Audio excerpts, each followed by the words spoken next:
Hello everybody. My name is Dan Chiris. I'm the director of the Evergreen Institute at evergreeninstitute.org in East Central Missouri. I'm going to talk to you today about a subject that's very near and dear to my heart, and that's living off-grid, but living comfortably off-grid, living well. So living efficiently, living self-sufficiently, but living well. I'm an author of numerous books. I've published 36 books on a variety of subjects, many of them having to do with the subjects that I'm going to be talking about today, and that's how you live off-grid, how you live comfortably off-grid. I'm an educator. I've taught at the college level for many, many years, and I've taught through various organizations like the Midwest Renewable Energy Association and Colorado Renewable Energy Society and so on. And I'm a residential renewable energy and green building consultant. I consult on those subjects all across North America, even into Central America. I'm a nationally certified wind site assessor and a nationally certified solar site assessor, PV site assessor. I have a company also that installs solar and wind systems here in East Central Missouri. I'm a public speaker, do a lot of talking. As I mentioned earlier, director of the Evergreen Institute, but I'm a practitioner. I've been working on many of these ideas since the late 1970s. So I've been playing with solar and energy efficiency and food self-sufficiency, experimenting with it, if you will, for many, many, many years. Now, this is my off-grid home in Evergreen, Colorado. The house is currently on the grid, but I lived there 14 years off the grid and using a tiny solar electric system. That solar electric system you see on the roof is 1.1 kW, 1100 watts, and we powered that entire 2,400 square foot home with that tiny solar system. Now, you don't have to go that small, obviously, but you do need to be efficient to go off grid. You can see we have growing a cold frame in front, and we grew indoors. This was a super energy efficient passive solar home powered entirely by the sun. This is the interior. You can see we had growing beds inside. In fact, that plant you see in the foreground is a banana plant, banana tree growing at 8,000 feet above sea level. But we grew tomatoes, Swiss chard, spinach, and that sort of thing as well inside the house to help feed ourselves. As I mentioned earlier, I've written numerous books. I've got a couple books out on small wind systems, Power from the Wind, just out in a new edition, Wind Power Basics, for those who just want to learn a little bit about the subject. I've also written a couple books on solar electricity, Power from the Sun, again, out in a brand new edition, just came out, and Solar Electricity Basics. If you're interested in growing in a solar greenhouse, I published a book called The Chinese Greenhouse. It's out in its third edition now. And a book called The Scoop on Poop, which is composting human manure, gray water systems, all important subjects when it comes to living off-grid. And then, of course, a book actually called Living Comfortably Off-Grid that talks about all the things, describes all the things in detail, what you need to do. And it's not just go install a solar system. There's a lot of information in there that will help you choose the right system and make the right decision. So, awful lot of information in that book. I have another book called Survive in Style, which is written specifically for the prepper community. It's about living off-grid, achieving total self-sufficiency. It also includes a lot of the things that you have to do up front to prepare for potential disasters, whether it's a tornado or a hurricane or earthquake or a nuclear war. It talks about all the things that you need to do immediately, and then many of the things you can do to create self-sufficiency in terms of energy and water and waste and transportation. All right, so I've even published recently a book called Things I Learned Too Late in Life, which is subtitled It's Never Too Late to Be Who You Might Have Been. It's great advice, psychological advice, things that I've learned, important lessons that make life a lot easier. My books are available at evergreeninstitute.com and also at lehmans.com. All right, so today's talk, what I want to do is give you, first of all, an overview of what it takes to be totally self-sufficient. What does it take? I want to share some ideas that maybe some of you have not yet considered. A lot of times people focus on food and water and energy and shelter, but there are a lot of other things that you need to do to be totally self-sufficient. What I've done is I've broken down the task into monthly actions, and I did the book is written that way as well. If you follow this plan, assuming you're starting from ground zero, you haven't done anything, it'll take you about 1.5 years. If you follow this plan, you do one project a month, then it'll take you about 1.5 years. But my guess is that some of you have already completed some of these tasks. Maybe you've already installed solar electric system on your home, or you're growing your own food, or you've bought an electric car for transportation self-sufficiency. Anyway, I'm assuming that some of you may have already completed these tasks, and so it will take you a lot less time to become self-sufficient. And there's no reason why you can't pursue several ideas at once. For example, I would start immediately. I would read the book in its entirety, but start immediately on becoming more self-sufficient with regard to your health and your fitness. And that's something you can do throughout the next 16 months as you're working on your solar system, installing solar electric or a hot water system. So there's no reason why you can't do that. And that will, several things at the same time, and that, of course, like I said, will accelerate the process. Before we get into some of the nuts and bolts of self-sufficiency, let's talk about the person you are, because that's a good predictor of success. This is a tough road. This is a tough road. Tenacity helps. Never give up. It's important to be one of those people that just never gives up. If something doesn't work, try doing it a different way.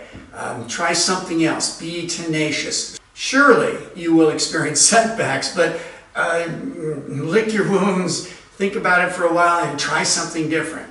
You need to be an eager learner, because there's much to be learned to become self-sufficient. There are numerous areas that you need to be pretty well educated in. So you need to be an eager learner. It's great if you've got a partner who wants to join you in this quest, then you can share some of the learning. You also need to be a critical thinker, because frankly there's a lot of wacky ideas out there. People try things and put them, post a YouTube video and make it sound like it's the best invention ever, and in reality they just finished it and it doesn't really even work that well. So be a real critical thinker and look at things. If it seems too good to be true, chances are it's not. So keep that in mind. Be willing to learn a lot about a lot. So it's just eager learner, but a lot about a lot. You need to understand a lot of these things in depth. If you're going to be self-sufficient, you need to be, you really need to know a lot about a lot.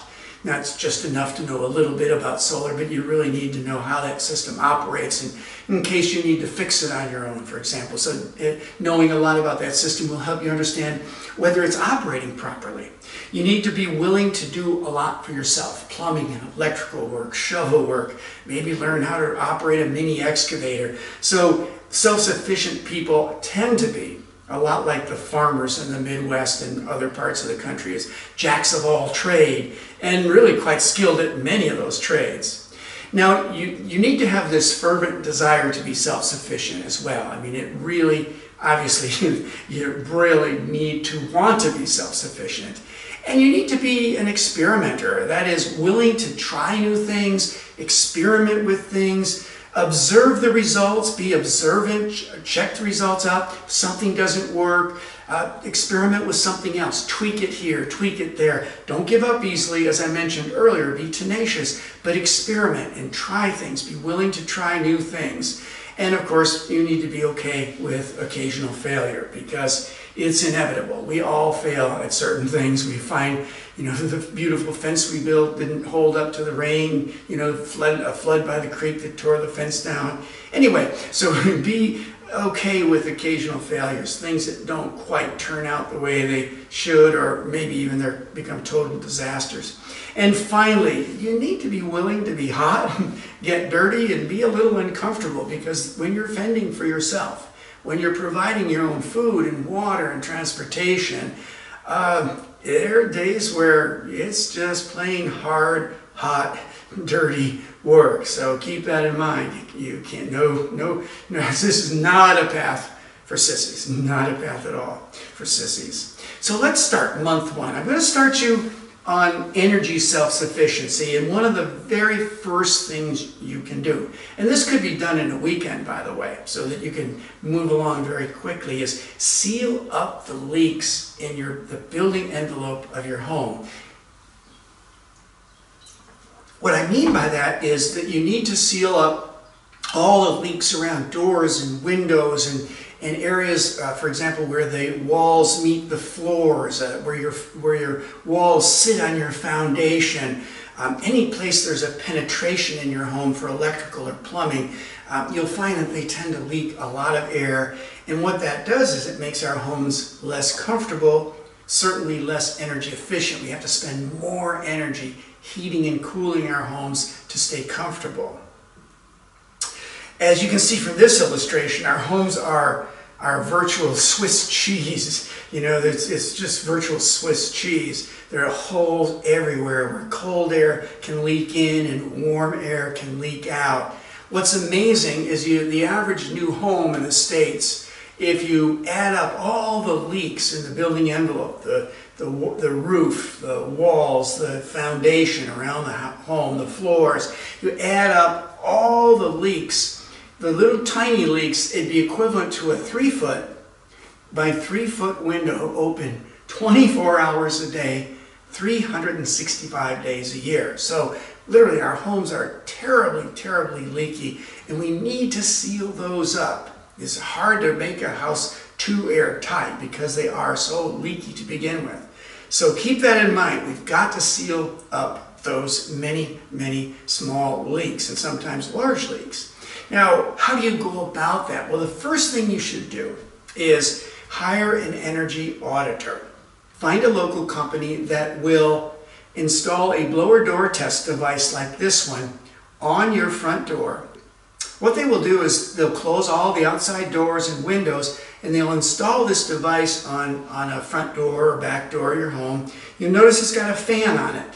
And there's a little meter over there, and what they do with this test is they turn the fan on and it sucks air out of the house. Now all that air that's being sucked out of the house is replaced by air leaking in through the many penetrations, the many leaks and cracks in the building envelope.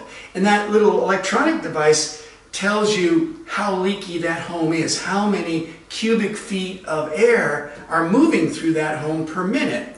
And this device simulates a 20-mile-an-hour wind blowing on a building. So it will tell you how much air comes in when the wind's blowing, and then you can do some calculations to determine how leaky your home is as well. And so extremely important. Not only does it help you determine how leaky it is, it'll help you determine where those leaks are, because once they've measured the leakiness of your home, they'll reverse the direction of that fan and blow air in. Now obviously air is going to leak out through all those holes in the building envelope, and you can go around with a little artificial smoke gun or a stick of incense and actually identify the leaks and seal them up with caulk or weather stripping. So hire an energy auditor to perform that blower door test. They will also, if you have forced air heat in your home, they will perform a duct blaster test that tells you how leaky the ducts are in your system. A lot of times ducts that run through walls and through attics of homes are extremely leaky. They can leak up to 35% of the hot air you're trying to deliver to your home, wasting a huge amount of energy. So they'll make recommendations on how to seal the home, and then you can hire a professional energy retrofitter to come in and do those things. Add the insulation that you need to super insulate your home. Seal up those leaks, or you can do the work yourself. If you really want to get into self-sufficiency, this is a great time to begin. And so keep that in mind. Lots of ways to seal up the leak. I love this stuff, great stuff. It's a foam that you spray in cracks in the building envelope, and it comes in different sizes. There's a material in the blue can that you use for just windows and doors. The green can, the red can is used for gaps and cracks, and then if you have a really big gaps, you use that big gap filler. So get used to work with this stuff.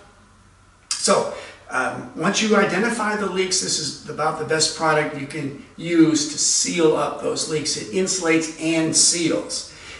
It will make your house much more energy efficient.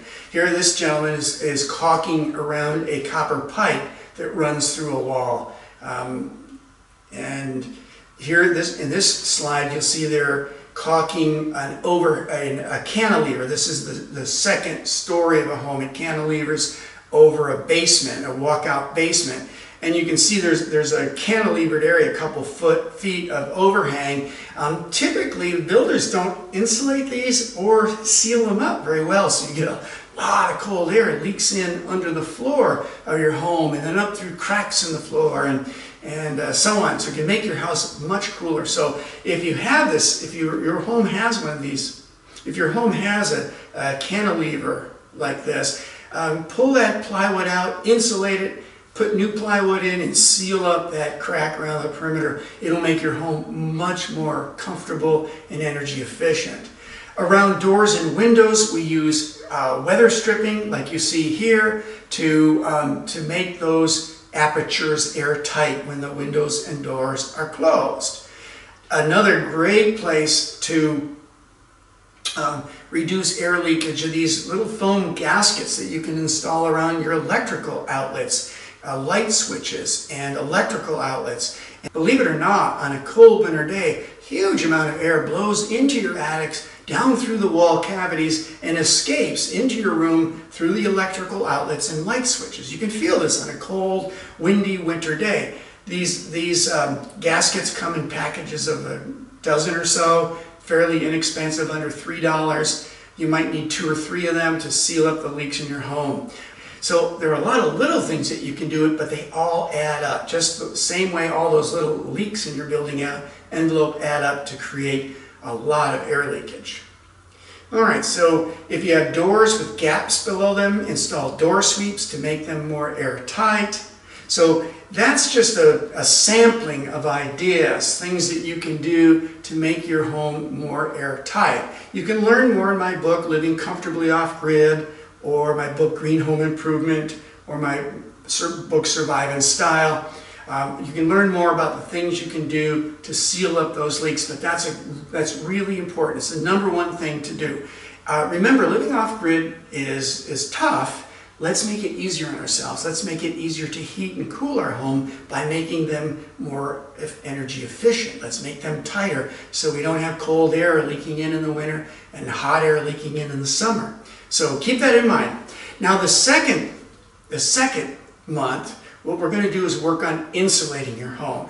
You may have increased the amount of insulation in your home, but chances are it's still inadequate. Chances are that there's still not enough insulation in the ceiling. We like to insulate ceilings to R50 or R60 now, and we like to insulate walls up to R40.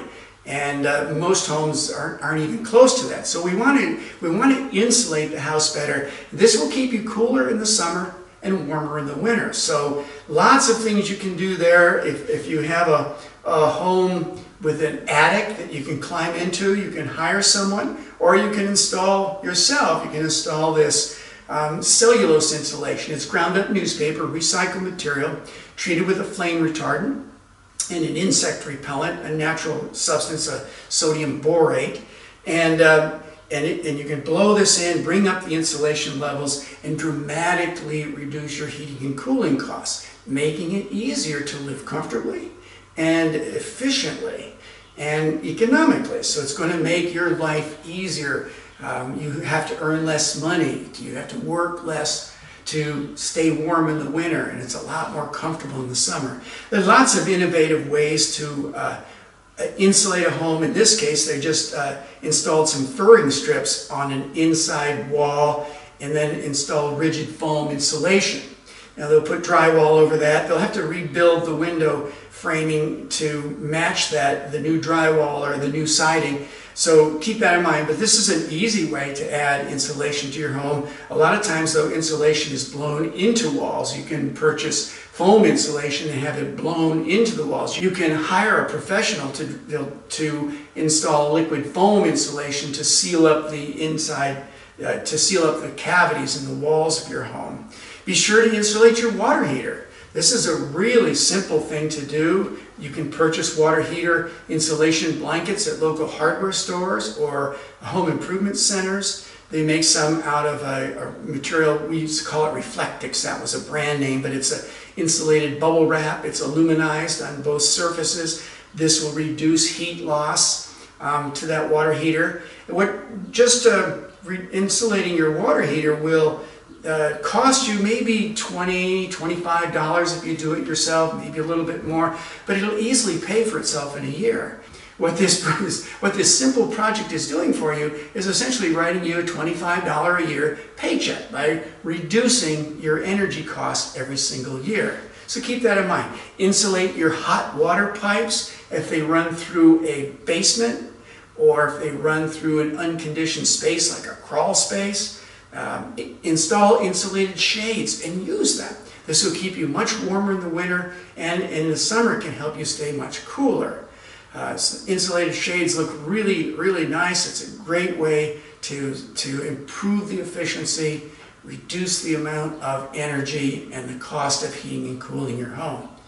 Okay, month 3. Now that we've sealed up the leaks first and then insulated, it's time to look at energy efficient lighting and appliances. But I want to say one more thing about the first 2 months, and that is always be sure that you seal up the leaks first before you insulate.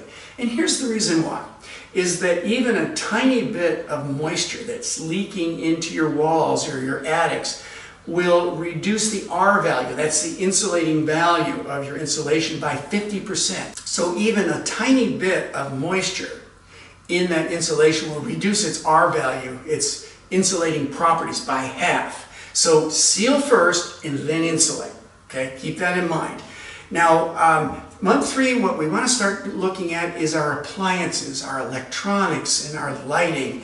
Lots of things that you can do here to reduce your energy demand. And when you combine them with the measures that you've already taken, we can now cut an energy demand by half, maybe up to 75%. So you can make some pretty amazing changes in the amount of energy you use and improve your ability to be self-sufficient dramatically by following these measures. Compact fluorescent light bulbs are all the rage now. They're used very, very widely in this country. I like them a lot. They use about 1/4 of the energy of a standard light bulb. Now, what I don't like about them is they tend to be made cheaper these days. What I'm finding is they're not lasting like they should. This bulb should last 10, 12,000 hours. And unfortunately, my experience, and I've talked to others who've had the same experience, is that they're just not lasting as long as they are supposed to. So I think they're making them much cheaper, but they're not lasting that long. The studio I'm in right now is entirely lighted by compact fluorescent light bulbs, by the way. All right, they use about 1/4 of the energy of a standard light bulb. The newcomer on the block is LED lighting. It stands for light emitting diode. Also very, very efficient. They're a little bit more efficient than compact fluorescents, but they last much longer. They're not too cheap right now. The prices are coming down, but they're still fairly expensive. But they should last 30 to 50,000 hours. So this is a long-term investment. So part of what you're doing for self-sufficiency is you want to install things that last, things that are durable. If you're going to buy tools that last. Spend a little bit more for a tool that lasts. Here's a light bulb that will last a lifetime for many of us. So keep in mind, LED lighting, great way to save energy. In addition, these energy efficient light bulbs produce much less waste heat. And that makes it easier to cool a home in the summer. All right, keep in mind there are ways. Now we also look at other ways to save energy. On-demand or tankless water heaters will reduce your water, the energy used to heat water by 10 to 30%. It just depends on how much hot water you use, how big your family is, but you can make another substantial cut in your energy demand. Hot water demand in a home, the energy required to heat water in a home typically is about 14% of your total energy bill. So you can knock that down by 10%, maybe up to 30%, depending on how many showers you take and all that. So a tankless water heater will do that. It heats water instantaneously. As you can see in this drawing from Tagaki, which is one of the manufacturers, is that when you turn a faucet on, water starts to flow through the on-demand water heater. There's a little flow sensor in the unit, and that flow sensor, as soon as it detects moving water, meaning you've turned the hot water faucet on, it fires up, it sends a signal to the computer turns on a burner, and it heats the water flowing through that pipe wrapped around the combustion chamber. It heats that water immediately, brings it up from line temperature, which is maybe 50-55 degrees, up to 120 degrees instantaneously. But as soon as you're done, as soon as you turn the faucet off, the heater turns off. So you don't have a big tank of hot water sitting around 24 hours a day, as you would if you had a storage water heater. You don't have that big, massive tank full, 60, 90 gallons of hot water sitting there all day long, just losing energy, even though, just as it's just kept at a hot temperature, a high temperature, you don't have that loss. So this is a good way to save energy. When you're looking for electronics, look for the Energy Star. This is a government program, Department of Energy, EPA program. And what these Energy Star labels tell you is that the product you're looking at is one of the most efficient in its category. Okay? But look for that Energy Star label, and what that will tell you is you're looking at one of the most energy efficient. Now, if you really want to be energy efficient, go online to ENERGYSTAR.gov. You can look up appliances and you'll find there's a range in energy consumption. So you can take the cream of the crop and find the best of them, the most energy efficient televisions, stereo equipment, and so on. So shop online, find those products through ENERGYSTAR.gov that give you the model number, and you can then order that equipment from the supplier. If you're buying big appliances like refrigerators and freezers, look for the Energy Guide, the yellow Energy Guide. It should be posted inside the unit or on the wall. It should be there. If not, you can find it online or ask the salesperson to look it up online. And what this tells you, you see that black bar across the white box in the middle? What that tells you is that's the range of energy use of all the models in that category. And you can see here they use between 405 and 527 kilowatt hours a year. And this is a 21.6 cubic foot refrigerator freezer. So you see they use between 405 and 527. Now that triangle indicates the model consumption, the energy consumption of the model you're looking at. And you always want to purchase units that are on the low end of that scale. In fact, this one's 417 kilowatt hours a year. It's about as efficient as you're going to get. So always when you're purchasing appliances like this, go for the low end. Look for, you're going for the low end, but really the high end. Go for the low end when it comes to energy efficiency. It might cost you a little bit more, but it means you will consume less energy. It's a lot easier to be self-sufficient with the solar electric system. So think very seriously about energy efficient refrigerators. If you have an extra refrigerator or freezer in the basement, it's keeping a six-pack of Dr. Pepper or Pepsi Cold or a couple six-packs, get rid of them. They're typically energy. They often use 4 times as much energy as a modern new refrigerator. So they're robbing you blind. So get rid of those old appliances and recycle them, and don't replace them, or if you must, replace them with much more energy efficient models. Now our homes are also plagued with phantom loads. These are devices that consume energy even though they're turned off. Like your television. You turn your television off with a remote, it's still consuming power. You turn your satellite receiver off, it's still consuming power. Your microwave, many electronic devices in our homes continue to draw power even though they're shut off.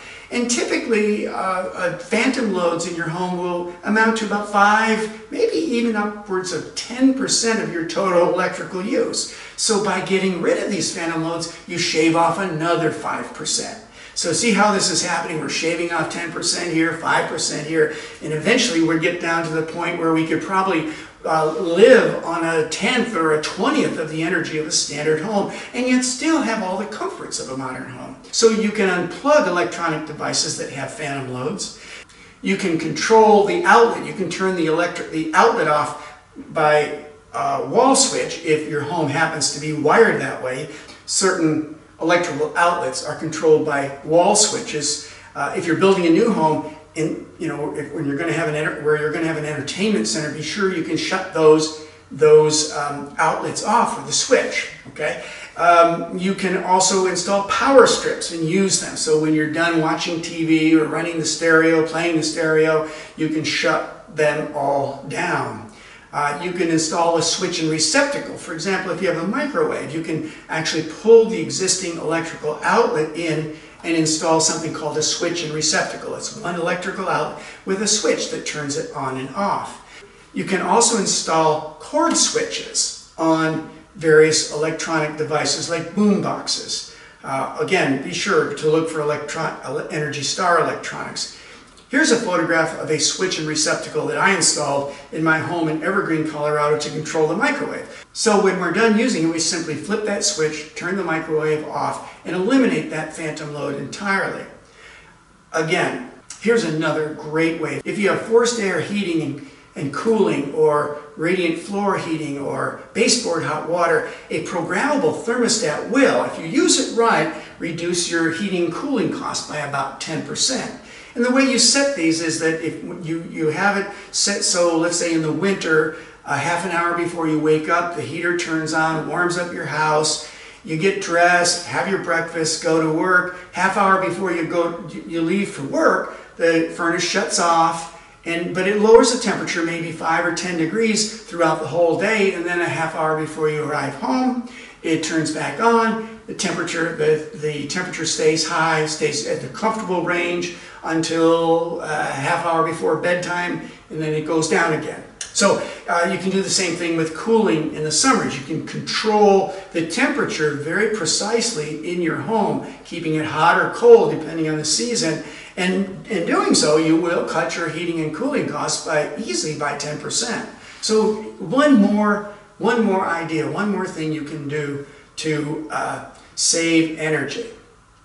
Now that we looked at ways to save energy, for example, sealing up the leaks in a building envelope, insulating walls and ceilings and windows and floors, and installing energy efficient appliances and electronics. Now we're going to look at ways to heat our homes with renewable energy. There are several options. One of the simplest is something we call passive solar. This diagram shows very simply what a passive solar system looks like. Basically, it's a house or a room designed with south-facing glass, or glazing as it's indicated here. That's just a fancy word for glass. And that south-facing glass allows the low-angled winter sun to penetrate the windows. And inside the home, that sunlight energy is absorbed and converted to heat. You'll notice there's something called thermal mass, brick or concrete floor, an insulated concrete floor or insulated brick wall that insulated on the outside that will absorb that heat during the day and then release it at night. And then there's movable insulation, notably some kind of window shade or window covering to hold that heat in at night. So that's passive solar. Now if you have an existing home, and you have some rooms, walls that face south that don't have many windows or any windows, you can install some windows on in those walls to allow that low-angled winter sun to come in and passively heat that room. That's one option. Be sure those windows do indeed allow that winter sun to come in. In other words, they're not shaded by a neighbor's garage or a big tree or something like that. So that's one way you can incorporate passive solar into an existing home. Now, If you have a new home, it's real easy to design and build that home in such a way that it becomes passive solar, so that it's heated primarily by that low-angled winter sun. What's really cool about passive heating is that everything you do to passively heat a home will also keep it cool in the summer. So there's a complementarity of design. I just love that. So all the money that you invest in passive heating a building will also keep it cooler, saving you not just on heating bills, but also on cooling costs. And mind you, making you more comfortable in the winter and in the summer. So keep that in mind. Now, there are other ways to retrofit a home for passive solar. You could add an attached sun space or a greenhouse. And I discussed that in one of my books called The Solar House. Now, another option for heating with solar is a solar hot air collector. These are mounted on south-facing walls of a home. The way they work is this, is that low-angle winter sun heats up the air inside that collector. And if the thermostat in the room is calling for heat, the controller will turn on a small fan in the solar hot air collector, and it'll circulate cool air from the building, inside air at floor level, through the collector where it's heated 50 to 70 degrees Fahrenheit, and dump that warm air into a building.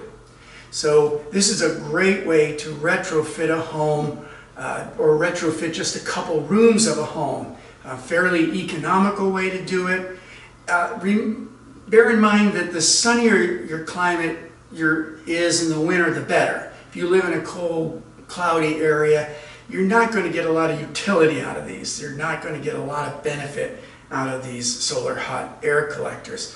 Here are a couple solar hot air collectors installed in a home in Canada, in Ontario, Canada. You'll see they're mounted on the wall. And notice on the top of each of those solar hot air collectors, there's a horizontal panel. That's actually a solar module. This model is produced by a company called Your Solar Home, and they're called solar sheets. And they produce their own electricity to power that fan. So very easy to install. I've used these for years and like them very, very much. All right, so heating your home with renewable energy. Another option that I don't really discuss, but I do discuss in my books, is the possibility of using wood heat, even if you live in a suburban or an urban environment. So installing a wood stove in an airtight, super insulated home will allow you to be energy self-sufficient. Now, you're also going to need a source of hot water. You can boil water on a wood stove. You can also install a solar hot water system. In this slide, you see a couple of flat plate collectors mounted on a south-facing roof that generate hot water throughout much of the year.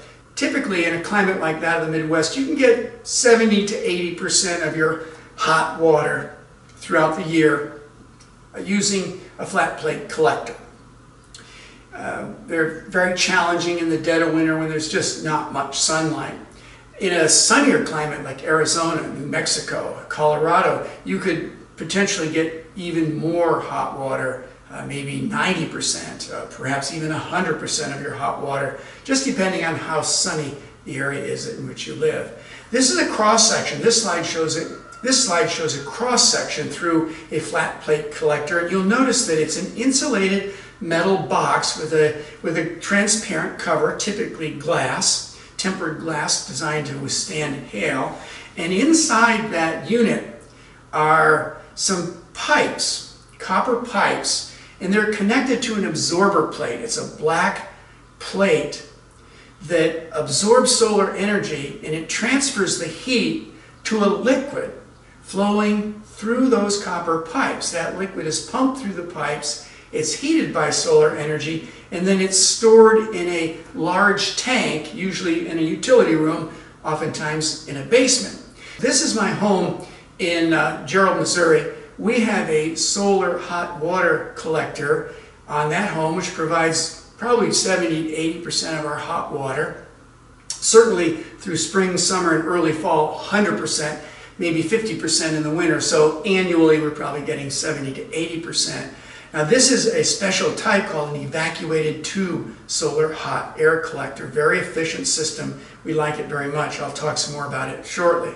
You can see our wind turbine tower in the background there. Now, the simplest solar hot water system is called a batch solar hot water heater. Basically, it's a large tank, filled, black tank, mounted in a box, maybe slightly insulated box, typically mounted on the ground, on the roof. And this tank is heated by solar energy. When you turn on the hot water to the house, say you want to take a shower and you turn your faucet on, what will happen is that hot water will come out of your water tank, your solar storage tank, your backup water, your water heater tank. Hot water will flow out of that tank and it will be replenished by hot water in the solar collector.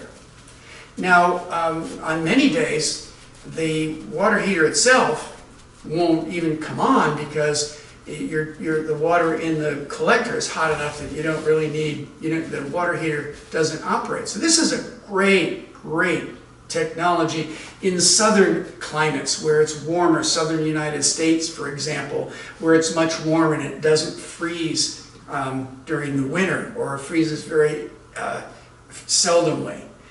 So I would highly recommend, if you're in one of those climates or Central America, that you consider a solar batch water heater. They're powered entirely by line pressure. No pumps involved, no sensors or regulators, no computers, none of that stuff. This diagram shows a solar batch water heater in Florida, and you'll notice it's just sitting on the ground next to this guy's house. Works very well, provides almost all of his hot water. There are fancier models. This is a progressive tube solar water heater that you can purchase online. That's just a really nice, sleek model, and they come with 30, 40, and 60-gallon collectors. Very effective in southern climates for those who want to be self-sufficient. I wouldn't recommend these in a northern climate because the water stays in the collector at night and could potentially freeze. Very likely will freeze and cause the pipes to crack. Now, if you want to be self-sufficient with respect to hot water, what you might consider is a solar hot water system like the ones you see in this picture. These are active systems. They're pump-driven systems. They basically circulate either water or a special food-grade antifreeze called propylene glycol. It's food-grade so that if it happens to leak into your drinking water, it won't kill you. Not like the antifreeze you have in your car. So these systems are pump-driven. When the sun is out, these liquids are pumped through the collectors, and they gather sunlight energy. They gather that energy from the sun, and they store it in a tank in the basement. Now, I have been a big fan of solar hot water collectors for many years, and I have one. I have a couple of them on my property here in East Central Missouri. However, there's a new technology called a hybrid water heater, powered entirely by solar electricity, that I think makes a lot more sense. They cost maybe a third as much, maybe a quarter as much as a solar hot water system. And here's what it looks like. Basically, it's an electric water heater with a backup heating element. Okay? Generally, electric water heaters are not advised because they use a lot of electricity. You probably need at least 4, maybe 5 solar modules just to power a typical electric water heater. Now this guy, however, is equipped with an air source heat pump, and you can see it on the top of the drawing. It's a heat pump that extracts heat from the air in your basement using refrigeration technologies. It's pretty cool stuff. Uses refrigeration technology, extracts that heat from the air, and then it pumps a liquid through a heat exchanger in the tank. You can see it at the bottom of the tank, and it keeps that water warm. This will provide 100% of your hot water, and if there's not enough heat in the air in your basement, that electric water heating element, that electric element will come on. So this is something I think makes a lot more sense. We're going to talk about installing a solar electric system. Install a solar electric system with a hybrid water heater, add a couple more modules to provide its electricity, and you could literally get 100% of your hot water from solar energy. And like I said, much cheaper to install than a solar hot water system. You would very likely, for a family of 4, probably spend somewhere between $8,000 and $15,000 on a solar hot water system for domestic hot water, whereas one of these systems installed will probably cost $3,000 or $4,000. So a considerable savings and a great way to be self-sufficient. Now, month 6, we're moving right along. One of the things that we have to consider, one of the aspects of self-sufficiency, is staying cool in the summer. That can be a major challenge in a lot of parts of the world. Fortunately, there are a lot of ways to cool naturally. We call it passive cooling. There are many ways to keep a home much cooler in the summer. One of the greatest allies we have is shade trees. Never, ever underestimate the effectiveness of some shade trees for cooling around a home. Easily can lower the ambient temperature around a home by 10 degrees, which makes it a lot cooler inside a home. In fact, a single mature shade tree will remove as much heat from the environment, not your house, but from the air around it, as 10,000 BTU air conditioners. Now a 10,000 BTU air conditioner is a window unit. So they're very, very effective in cooling the environment around our homes, blocking sun and naturally cooling the air around our home, and they do it without requiring electricity or polluting the atmosphere. This is a photograph I took when I was teaching in California at the Solar Living Institute. I popped over to Davis, California. Here's a neighborhood with wonderful shade trees that shade the road out in front of these homes all day long, just keeping that place much, much cooler. So keep in mind, shade trees are one of your greatest allies. A radiant barrier is also a really important way, really effective way of cooling an attic. Radiant barriers are typically tacked or stapled to the underside of the rafters, as you can see in this drawing. They can also be laid directly over the ceiling joist, but I don't recommend that. If you have to get in your attic, you'll be stepping on this stuff. It'd be easy to damage. It'll be covered with dust. The best place is to tack it onto the underside of your roof rafters. And what it does is it blocks heat entering your home. On a hot summer day, it might be 100 degrees outside, it's not unusual for the temperature inside your attic to reach 150 degrees Fahrenheit. And that heat then accumulating in your attic will leak into your home.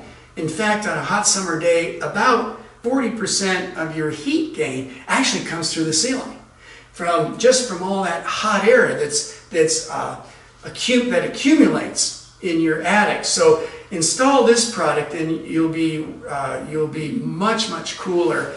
In Florida, which is a pretty sunny, hot climate, studies have shown that installing radiant barriers will cut the cooling cost, reduce the cooling cost by about 7 to 12% a year. Again, it's another big chunk out of your energy bill, which makes it that much easier to be self-sufficient. Now, these will work in a northern climate with hot summers, but maybe won't save you as much, but certainly will save you a lot in energy. Another way to cool a home is to install retractable solar shades on your patios to keep them cooler in the summer. Retractable awnings do the same thing. They reduce the heat gain around the house and obviously the heat gain by the house. So that's another excellent way, especially on the south side of a building, to protect yourself, to stay cooler in the summer. We're 7 months into your quest for total self-sufficiency. Let's look at solar electric systems, because once you've made all these changes to heat and cool your home naturally, to seal up the leaks, to insulate, to use less energy through efficiency. Now we're at the point where we can ask the question, what size solar electric system do I need? And you'll find that you'll need a much smaller one, much cheaper one, which makes it easier on you if you have done all these things. So solar electric system, there are three choices. You can go off grid. If you want to be off grid, you're comfortable living on batteries, that's certainly a possibility. It can be tricky. Batteries are kind of challenging.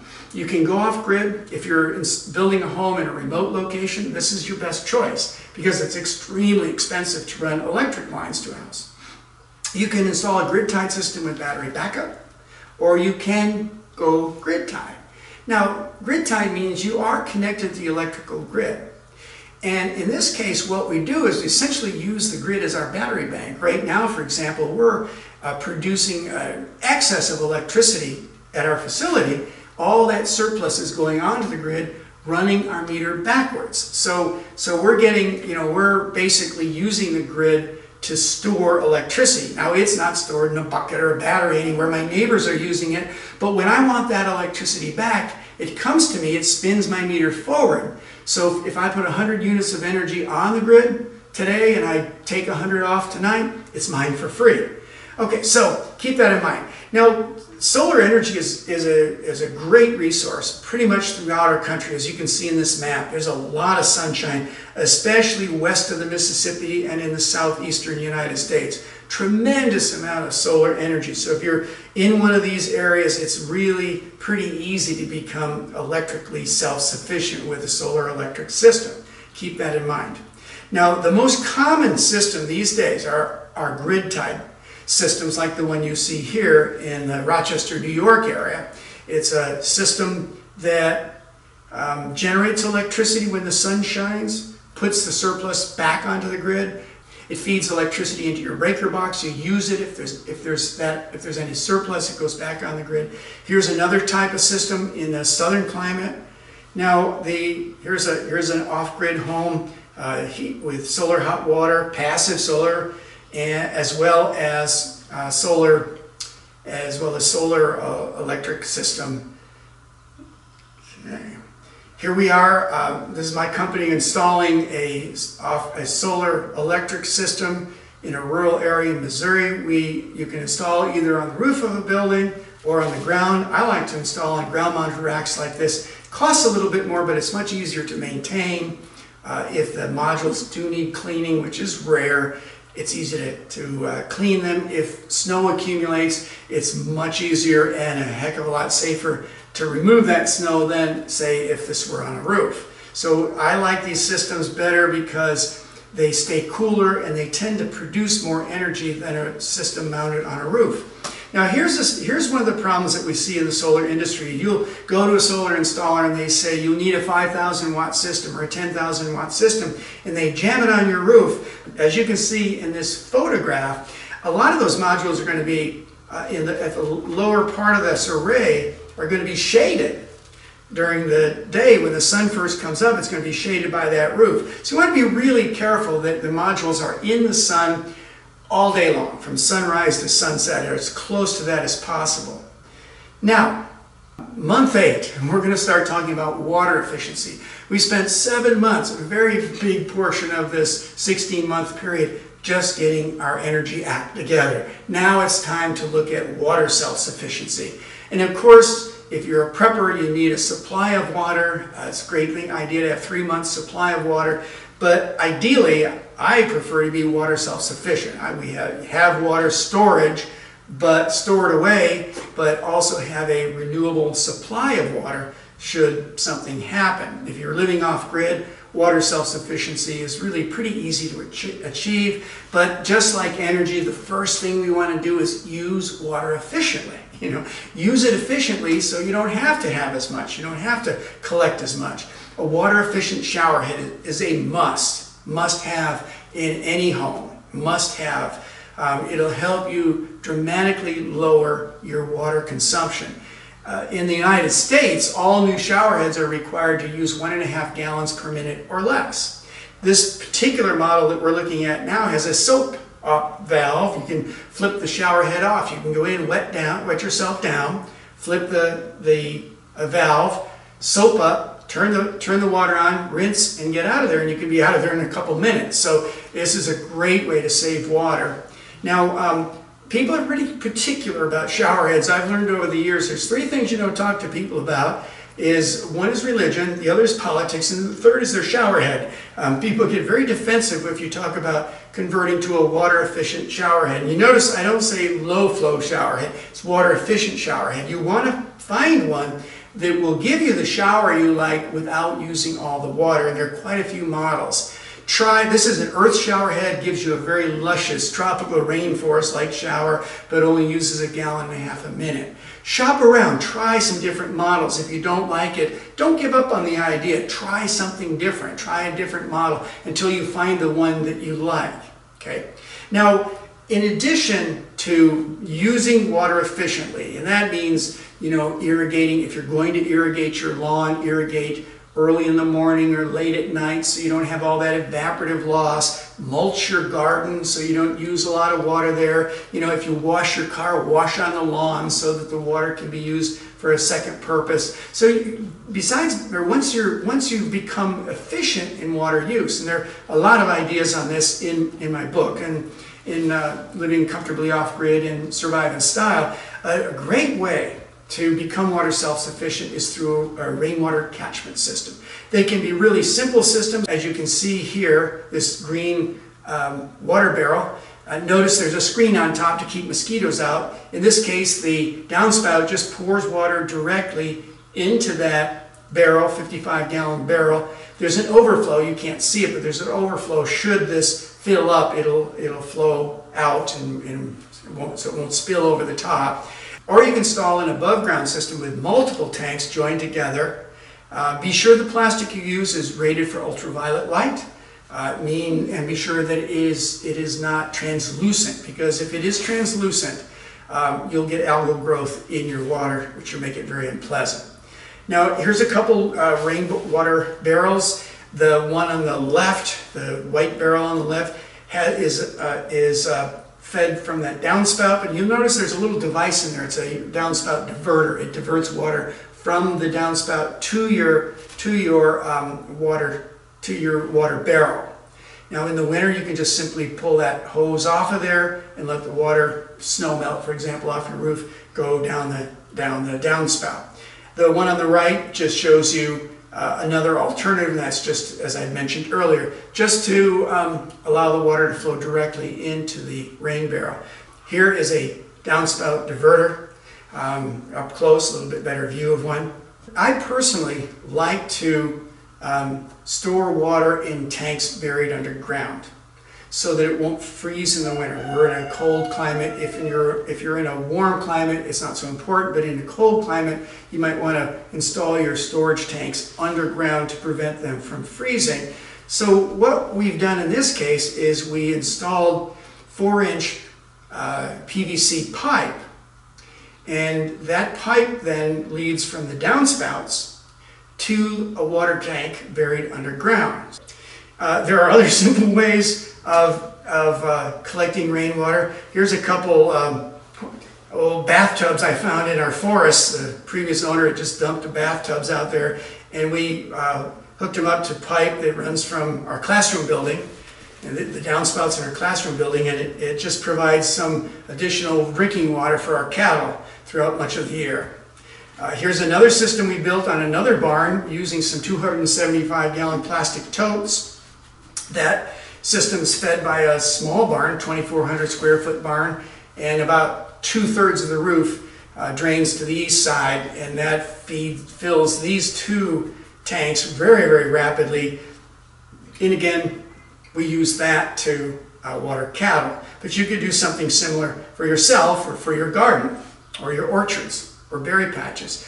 Now, here's an underground tank. We purchased, this is a tank that's being installed underground, and this is a system that this tank holds 1,250 gallons.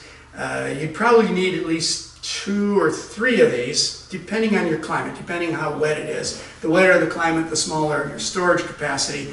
But you can see the underground pipe coming into that tank, and it fills up very, very rapidly when it rains. All right, month number 9, food self-sufficiency. Obviously, it's important to produce your own food, and that's really quite possible.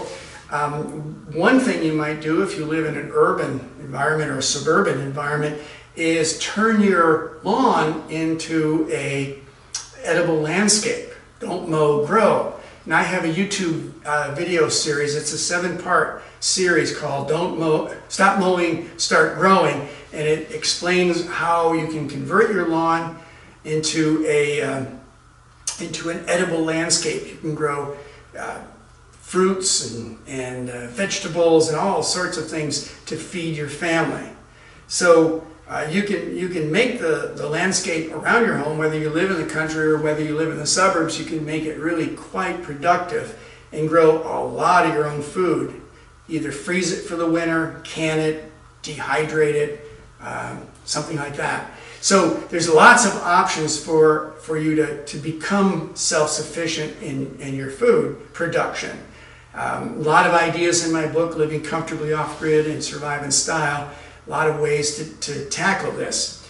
So one thing that many of us do is that we put up our surplus. So we grow a surplus in the summer and put that up for the winter use, either through canning or freezing. We do both of those. So we have quite a huge supply of food come winter that was grown in our gardens over the summer. Now, month 10, if we're going to grow, we need to maintain very healthy soil. And one way to do that is to compost all organic, quote-unquote, waste, all organic matter, including human manure. That's a really important source of nutrients for soil in gardens and vegetable gardens and in apple orchards or orchards in general and berry patches. And the whole idea is that we mimic nature. We grow the food we eat it, we excrete, and then we capture that nutrient-rich material, compost it, and add it back to the soil. Now, this whole process depends on adequate decomposition or composting, which destroys potential pathogens. And I've written a book called The Scoop on Poop. You can read about it in that book.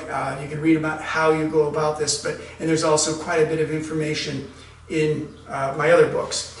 Now, you can buy a commercial composting toilet. You will need to install a vent or attach this device, this toilet, to an existing wall vent, a vent in your wall that's designed to vent your flush toilets. This is a self-contained composting toilet. The waste is deposited on the throne here. You lift the seat, deposit the waste, or the nutrient-rich excretions, I should say, and it collects in a chamber down below, and you add a little sawdust and agitate it, turn this barrel. It's in kind of a barrel. You turn that barrel, and it is decomposed. And over time, it decomposes. It's turned into a very light, fluffy, organic material, ideal for adding to your soil. The simplest of all systems, and the one that I like the best, is this composting toilet. It's really a sawdust toilet. It's just a wooden box we built, 5-gallon bucket, a toilet seat. We do our thing, spread a little sawdust in there, and when it fills up, we take it out to a compost pile, a very well protected compost pile, and allow that material to decompose. So here I am carrying 2 buckets of human manure and urine and sawdust out to the compost pile. There are commercially available systems like this. This is called Nature's Head composting toilet. You notice in front there's a 2-gallon container for urine, and in the back is a poop chamber. So basically you lift the lid and you pee in the front, or you sit down and urine is diverted naturally to the front, poop goes in the back. You add some sawdust to it, and we make sawdust out of equine pelletized bedding, basically pine bedding that's been pelletized. We add a little water to it, let it let it hydrate, and it turns back into sawdust. Their Boom John makes a really nice composting toilet as well, really neat system. You could look that up online. We have one of those as well. We use that. That's probably my second favorite one on our site. Now, when it comes to actually composting the human manure, if you're using a cartage system, if you're using a sawdust toilet like most of the ones I've been talking about, you'll need somewhere to actually complete the decomposition. So we built a 3-chamber compost bin. We'll fill one up, and then when that's filled, we move to the next one. Usually when that one's full, the material in the first compost bin is ready to apply to our soils. But if not, we'll start a third one. So I built this out of pallets, a 4x12 pallet in the back, some 4x4 pallets for the sides, and a couple 2x12 pallets up front, one to form a little platform to stand on and the other to hold material in. And then I built some partitions in there so we have 3 chambers. Very simple to build. You will want to install a cover of some sort, not a closed cover, but a wire cover to prevent animals from getting into that. If you have dogs, they'll get in there. If you have chickens, they'll want to climb in there and peck around at that stuff. So you're not going, every time you dump the sawdust with the human nutrient-rich excretions in there, you want to cover it with sawdust or leaves or straw, and that'll hold the odors down, keep the flies away, but then you want to apply a cover to that to keep animals out. We've been using well-composted human manure for years in our gardens. This is one of our greenhouses and shows how well the plants grow on this nutrient-rich excretion. We bury it underground. We still bury it underground. And we find that it works really, really well. So here it is, month 11. We've talked about many, many aspects of self-sufficiency. What we've been exploring, though somewhat briefly, is food self-sufficiency. One way to be self-sufficient with food is to grow all year round. Even in a cold climate, that's possible. Now, one excellent source on this topic is Elliot Coleman. He wrote a book called 4-Season Harvest. He's developed a technique that allows you to grow cold weather vegetables year-round, even in some pretty cold, cloudy climates. And the way his system works is that they grow these cold-footed or cold weather vegetables like lettuce and spinach, maybe chard, bok choy, kinds of vegetables that can handle the cool weather, cold weather. But they grow them in hoop houses, mini hoop houses within a larger greenhouse or a larger hoop house. And here's what it looks like. This is a single bay high tunnel with, and then inside the greenhouse are multiple small tunnels that cover either raised bed gardens or vegetables just growing in the ground. And the secret behind this is that a single layer of polyethylene, of plastic, provides one hardiness zone of protection. In other words, it's like moving your operation one hardiness zone to the south. The second layer, the row covers over your mini hoop houses, provide another zone of protection. So if you're in zone 5 and you're growing in a 4-season greenhouse, you're essentially moving to zone 7, okay, for the spring, fall, and winters. You're able to grow a lot of cold weather vegetables. And we've done this for many years in Missouri, and it works really quite well. So here's a map of the hardiness zones, and you can see the effect of growing in a 4-season greenhouse. If you're in the blue zone, you now can grow in the light green zone. It's like you've moved to that light green zone. So this works for cold weather vegetables. If you want to grow warm weather vegetables year round, you've got a bigger challenge. You can build a greenhouse and then spend a fortune heating it, or you can install a Chinese greenhouse like the one you see here. This is an earth-sheltered greenhouse designed for cold weather use, basically growing throughout the fall, winter, and early spring, but growing warm weather vegetables. The secret of the Chinese greenhouse is 3 thick walls, okay, oftentimes earth-sheltered, typically earth sheltered. Thick roof on the north side, you see it says top there, that's an insulated roof. So, and you can see in cross section that this isn't a complete hoop house, it's only about half a hoop house. The rest is either insulated or sheltered by the earth. A plastic cover, and one of the keys to success is insulate at night. Find some way to hold that heat in at night. And the Chinese use an insulation blanket. There are lots of options to insulate a greenhouse like this. You apply that insulated blanket late in the day, like late in the afternoon before the sun goes down, so you still got heat in there, and then you pull it up shortly after sunrise.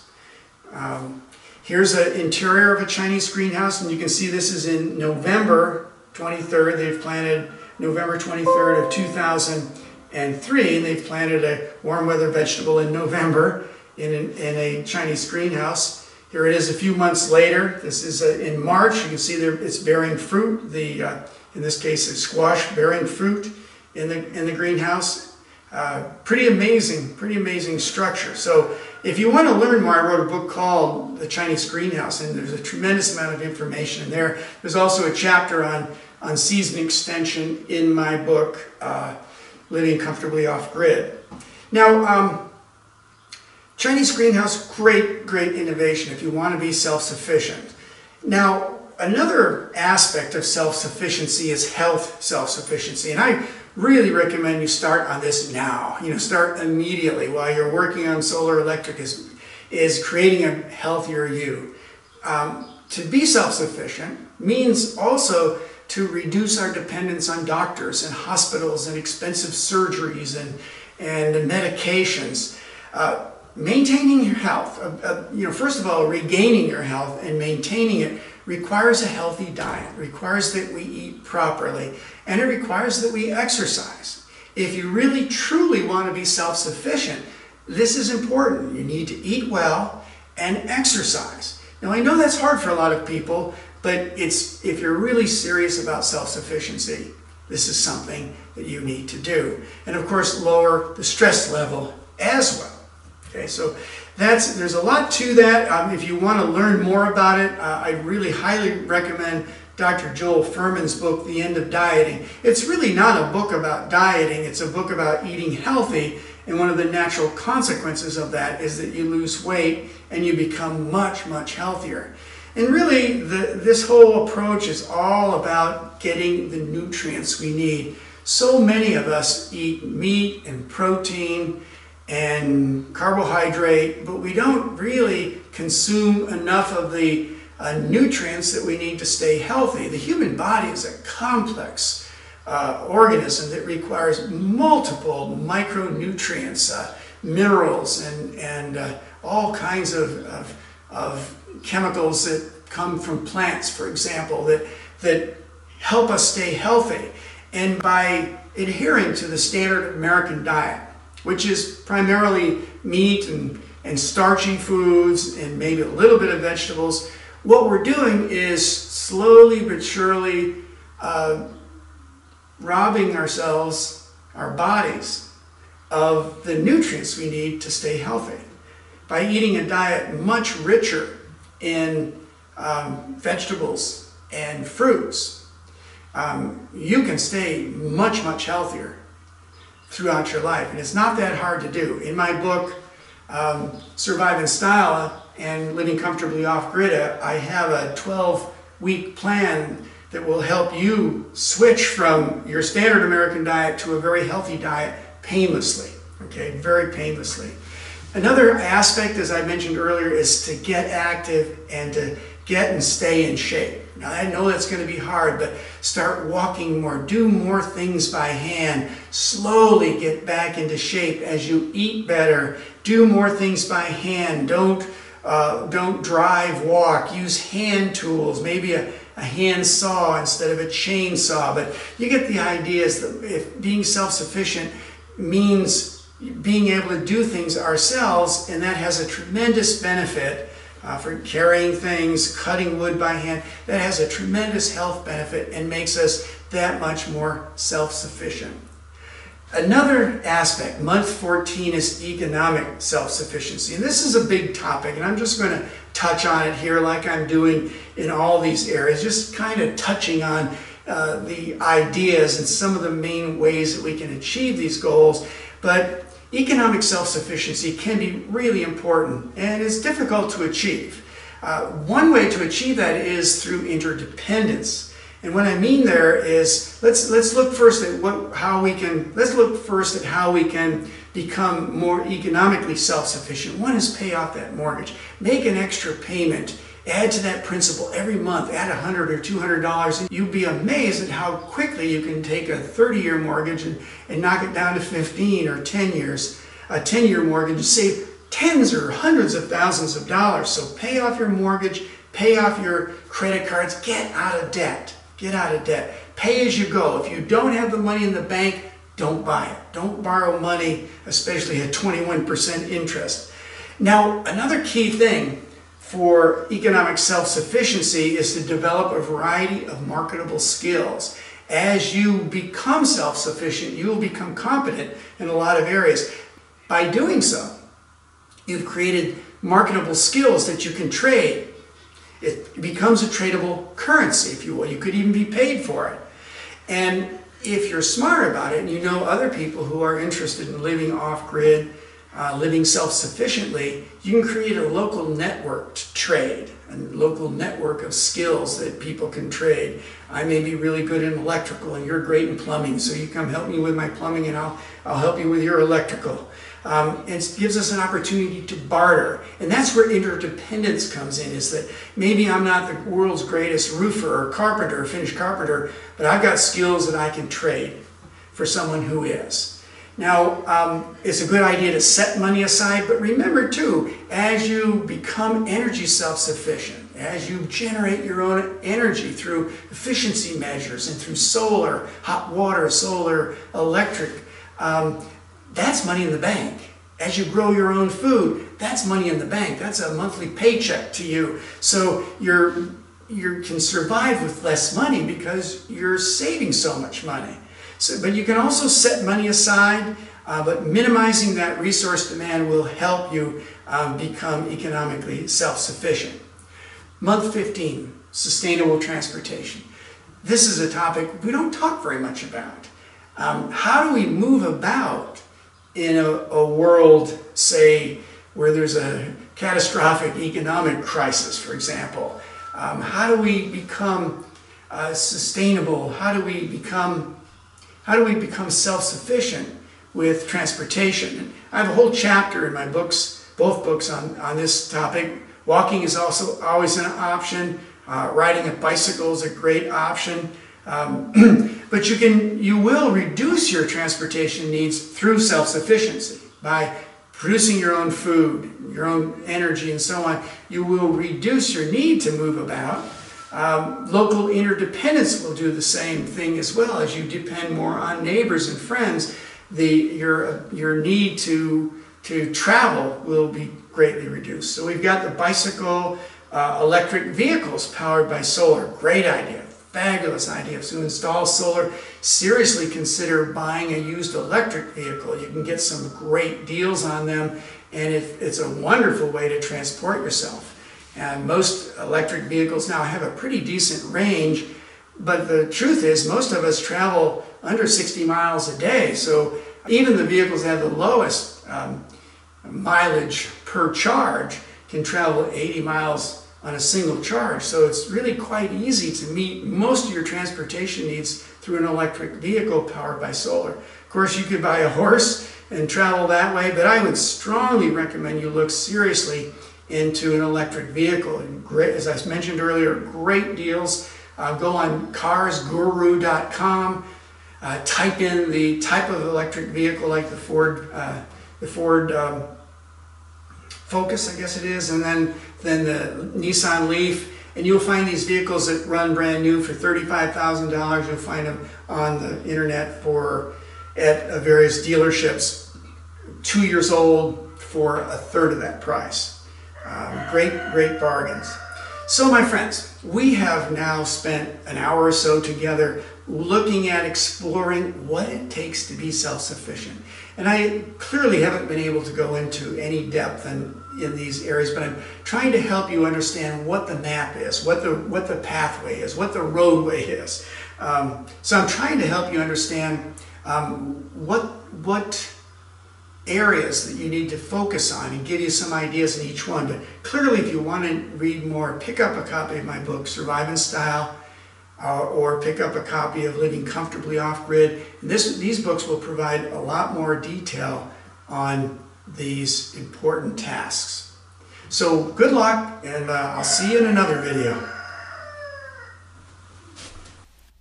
To learn more, pick up a copy of Dan Chirus's books, Survive in Style, Living Comfortably Off-Grid, The Scoop on Poop, and Chinese Greenhouse at evergreeninstitute.org.